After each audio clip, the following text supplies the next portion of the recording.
आप विभागों में देखेंगे तो उच्च पदों पे महिलाएं आसीन हैं और बहुत अच्छे तरीके से प्रशासन भी संभाल रही हैं। जितनी भी चीज़ें हमने अचीव की है उसको हम सेलिब्रेट करते हैं आज के दिन पे। 8 मार्च को अंतर्राष्ट्रीय महिला दिवस मनाया जाता है और राजस्थान में भी इस बार तरह-तरह की चीज़ें हो रही हैं। लेकिन हमारे साथ कुछ यहाँ पर राजस्थान विश्वविद्यालय की महिला प्रोफ़ेसर्स हैं, इनसे समझते हैं कि कितना बदला है। कि ये जब दिन 8 मार्च आता है तो तमाम तैयारियाँ होती हैं, अलग-अलग तरीके से कार्यक्रम आयोजित किए जाते हैं, लेकिन इनको क्या लगता है कि कितना बदलाव आया है? हमारे साथ मौजूद हैं, प्रोफ़ेसर हैं। आप बताइए कि जिस तरीके से महिला दिवस को लेकर के एक तैयारी होती है, आप हिंदी डिपार्टमेंट में हैं, तो क्या लगता है बदलाव कुछ हुआ है? कि जो चलता आ रहा है बस एक केवल मनाना है महिला दिवस इसलिए होता है।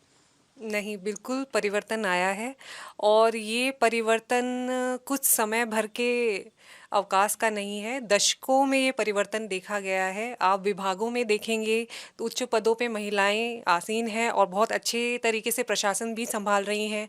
ना केवल इतना ही, उनके नाम से विश्वविद्यालय जाना जा रहा है, तो ये बड़ी बात है और ये परिवर्तन का एक संकेत भी है।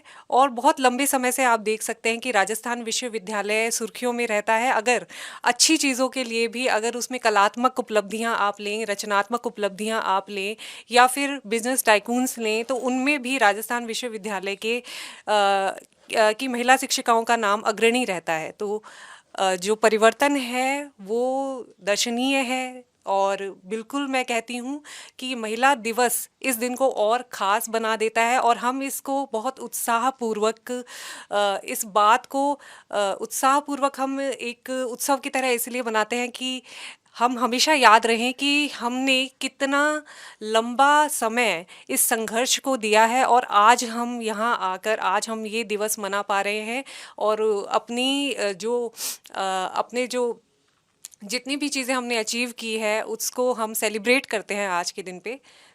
धन्यवाद। आपको क्या लगता है कुछ अभी कमी रह गई है महिलाओं के लिए जो काम होना चाहिए था? सरकार कह रही है कि महिला शक्ति वंदन एक अभियान छिड़ा है, अलग-अलग स्टेट की सरकारें कर रही हैं। विश्वविद्यालय में भी कुछ इस तरीके से होना चाहिए जो महिलाओं खास करके जो महिला प्रोफ़ेसर्स हैं उनको और ताकत मिले और मजबूती मिले? बेशक बहुत सारे सुधार की ज़रूरत है और बहुत सारा ध्यान शिक्षण संस्थाओं में दिया जाना चाहिए। बहुत सारे ऐसे कार्य हैं जो अभी तक इस बात की राह देख रहे हैं कि किस तरीके से सजग लोग इसके प्रहरी बने। इनमें से एक चीज़ ये है कि सैनिटेशन एक साधारण सी चीज़ है। विश्वविद्यालय में भी जो आप देखेंगे कि कई बार बड़े-बड़े विभागों में आपको एक टॉयलेट जो साफ सुथरा हो उसके लिए भी कई विभागाध्यक्षों को काफ़ी प्रयत्न करना पड़ा है। राजस्थान विश्वविद्यालय बहुत पुराना है लेकिन फिर भी तो कई बार बहुत बड़ी चीज़ों की भी हम बात ना करें तो बुनियादी चीज़ों में भी कई बार खामियां हमें देखने को मिलती है। तो बिल्कुल इस होना तरह। चाहिए। एक और प्रोफ़ेसर हैं, आप बताइए जिस तरीके से महिला दिवस को मनाया जा रहा है, आपको क्या लगता है कि क्या अभी और होना चाहिए? क्या अपडेट होना चाहिए? काफ़ी आ गए हैं, काफ़ी और जाना है, मेरा तो यही मानना है क्योंकि महिला सुरक्षा आज भी एक बड़ा मुद्दा है। यदि राजस्थान विश्वविद्यालय के संदर्भ में देखें तो महिला प्रोफेसर्स की बात करें सुरक्षित हैं, लेकिन छात्राओं की बात करें तो हम नहीं दे पा रहे हैं। क्यों? हर पेरेंट चाहता है कि हमारी जो स्टूडेंट है या हमारी बिटिया है वो महिला हॉस्टल में ही रहे। सुरक्षा एक बड़ा वो है।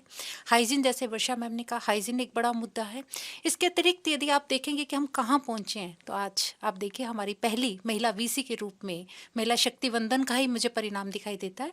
लेकिन इसके बावजूद भी मैं ये कहूँगी यदि आप संख्या में देखेंगे तो महिलाएं आधी भी नहीं है हम आज यूनिवर्सिटी में। यदि आप पदों पे भी देखेंगे तब भी हम आधे भी नहीं हैं। तो महिलाओं को भी और जाना तो है ही, चाहे महिला प्रोफेसर के रूप में और चाहे छात्राओं के रूप में। ये जो दिवस है इसको हम लोग जब 8 मार्च आता है तो ज़्यादा याद आने लगती है। महिलाओं से हम बात करते हैं, प्रोफ़ेसर से बात करते हैं। आपको लगता है कि अब इसकी ज़रूरत पड़ी है कि या महिलाएँ वाक़ई में पहुँच गई हैं जहाँ पहुँचना था? नहीं नहीं, बिल्कुल वहाँ नहीं पहुँची हैं जहाँ पहुँचना था। अभी बहुत रास्ता बाकी है। आप देखें महिला उत्पीड़न के मुद्दे कितनी यूनिवर्सिटीज़ में अभी पेंडिंग है, कितनी सुनवाई है उनकी, इन सबको भी देखा जाना चाहिए। जब महिला सुरक्षित ही नहीं है एक प्रोफेसर और एक छात्रा के रूप में, तो मैं नहीं मानती कि हम जहाँ जिस पड़ाव पे पहुँचना था वहाँ पहुँच चुके हैं। हमें अभी और बहुत कुछ करना है इस दिशा में, क्योंकि आप ये मानिए, मैं एक उदाहरण के तौर पे समझाना चाहूँगी कि यदि 2 टांग हैं आपकी, आप एक को सुरक्षित रखते हैं बहुत समय तक अंदर और एक को दौड़ाते हैं, तो गैप कितना ज़्यादा है, दूसरी काम ही नहीं करेगी। महिला उस स्टेज से बाहर आ रही है, ना तो उसको पढ़ाने के लिए भी परिवारों में उतनी जागरूकता है, जब पढ़ लिख जाती है तो उसको उतना सम्मान नहीं है। आज़ादी के 75 साल बाद पहली महिला वीसी आई हैं, तो आप समझ सकते हैं गैप कितना ज़्यादा है। मैं नहीं मानती कि हम वहाँ पहुँच गए हैं। और बात आप नहीं मानती, एक प्रोफेसर और हैं, ये आपको लगता है कि जो चीज़ें सरकार कर रही है वो तो अपने हिसाब से कर रही है कि ये होना चाहिए वो होना चाहिए, अब विचारों में कितना बदलाव आया है महिला प्रोफेसर्स को लेकर के, महिला दिवस को लेकर के? हाँ, मैं मेरा जहाँ मानना है, विचार आज भी जो लोगों के जो विचार है ना, वो महिलाओं के प्रति सही नहीं है। आज हम बहुत एजुकेटेड हो चुके हैं, लेकिन जो लोग हैं, जो पुरुष समाज है, वो आज भी उनकी जो सोच है वो महिलाओं के लिए सही नहीं है। आज भी वो मानते हैं कि महिलाएं हमारे नीचे ही रहेंगी। आज हम जहाँ जिस स्थल पे, जहाँ कार्यस्थल है हमारा, वहाँ काम करते हैं, वहाँ भी जो हमारे ऊपर जो प्रोफेसर्स हैं, उनका भी यही मानना है कि महिलाएं हम जो काम कर सकते हैं वो काम नहीं कर पाती हैं। तो आज भी वो जो सोच है, एजुकेटेड होने के बाद भी लोगों की सोच बिल्कुल चेंज नहीं हुई है, महिलाओं के प्रति बिल्कुल चेंज नहीं हुई है। बराबरी का भी वो जो एक दंश बताया जा रहा था कि बराबरी समानता, उस पे भी लगता है गैप है लंबा। बिल्कुल बिल्कुल गैप है, बहुत ज़्यादा गैप है। जो 50% रेशियो जो होना चाहिए, जो यूनिवर्सिटीज़ में या हर कोई भी फील्ड हो, उसमें 50% जो रेशियो होना चाहिए वो नहीं है, वो गैप बना हुआ है। और जो जब तक हमारी मानसिकता चेंज नहीं होगी वो गैप बना रहेगा। हम चाहे किसी भी फील्ड में पहुंच जाए, लेकिन अगर आपकी मानसिकता चेंज नहीं है तो वो गैप हमेशा बना रहेगा। और वो गैप कहाँ से शुरू होता है? आपके घर से, आपके समाज से शुरू होता है, और वो आगे बढ़ता ही जाता है। बदलाव करें आप, शुरुआत होनी चाहिए इस तरीके से। आप बताइए, आप पॉलिटिकली एक्टिव हैं और पार्टियों में अलग अलग तरीके से आपने काम किया है, आपको क्या लगता है कितना बदलाव हुआ है महिलाओं को लेकर के? महिलाओं को लेके मेरा ये मानना है कि पहले जो हमारे समाज में बहुत ही निम्न स्तर था, और आज के दौर को देखते हैं ना, तो उसमें काफ़ी कुछ चेंजिंग लगा है, काफ़ी कुछ चेंज हुआ है। और जैसे जैसे समय जाएगा और समय बीतता जाएगा, मेरे को लगता है कि है ना, महिलाएं बहुत उच्च स्तर तक पहुंचेगी। इसमें कोई दो राय नहीं है कि महिला जो पहले थी वो और भी ऊंचाइयों को छुएगी। बदलाव हो रहा है, थोड़ा समय लगेगा। बिल्कुल बदलाव हो रहा है, और ये धीरे धीरे ही संभव है। तो आप क्या चाहते, किस तरीके से बदलाव हो? कोई अगर आपके मन में सुझाव हो कि ये चीज़ होना चाहिए जिससे बड़ा बदलाव हो जाए? देखो, सबसे बड़ा बदलाव तो शिक्षा ही है। हमारे बच्चों में शिक्षा का स्तर, हम जैसे जैसे बच्चों के अंदर एजुकेशन का स्तर जाएगा, वैसे वैसे अपने आप समाज में है ना शिक्षा में बढ़ोतरी होगी, तो महिलाओं के समाज में वर्चस्व भी होगा, और महिलाओं को सशक्ति भी होगी। तो मेरा ये मानना है कि आज शहरी क्षेत्र में महिलाएं बहुत ऊंचे पदों पे हैं, और गांवों से तुलना की जाए तो आज भी समाज में, गांवों में वो स्तर देखने को नहीं मिलता है। तो इसका एक ही अंतर दिखाई देता है, वो शिक्षा ही एक ऐसा माध्यम है जिसके माध्यम से ऊंचाइयों को छुआ जा सकता है। तो मेरा यही मानना है कि शिक्षा ही एक माध्यम बन सकता है इसका। एक आखिरी सवाल करूंगा आपसे कि 75 साल के बाद मैम बता रही थी कि वीसी मिली महिला, अब शिक्षा की बात भी हो रही है, तो आपको लगता है कि कहाँ से और क्या करना चाहिए? महिलाएं जो एक्टिव हैं उनको क्या करना चाहिए?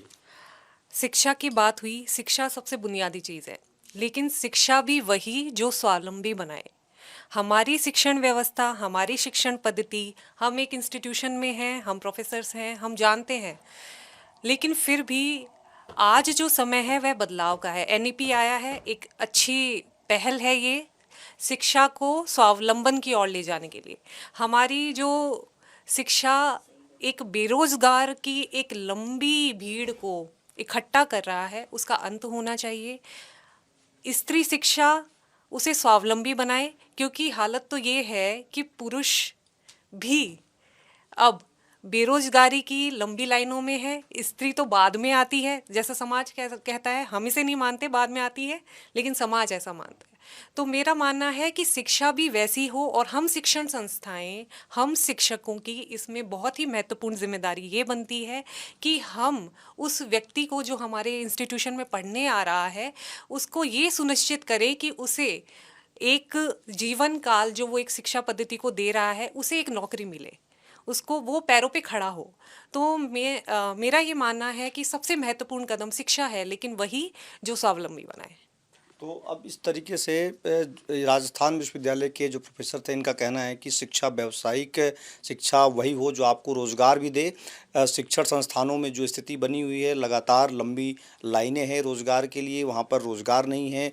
विश्वविद्यालय की स्थिति देखें तो यहाँ पर लगभग 500 से अधिक प्रोफेसर्स हैं, लेकिन 100 के आसपास महिलाएं हैं, जबकि अगर एक आंकड़े का अनुमान देखा जाए तो 1100 के आसपास वहाँ पर प्रोफेसर की नियुक्ति होनी चाहिए, जिससे विश्वविद्यालय का अच्छे से संचालन किया जा सके।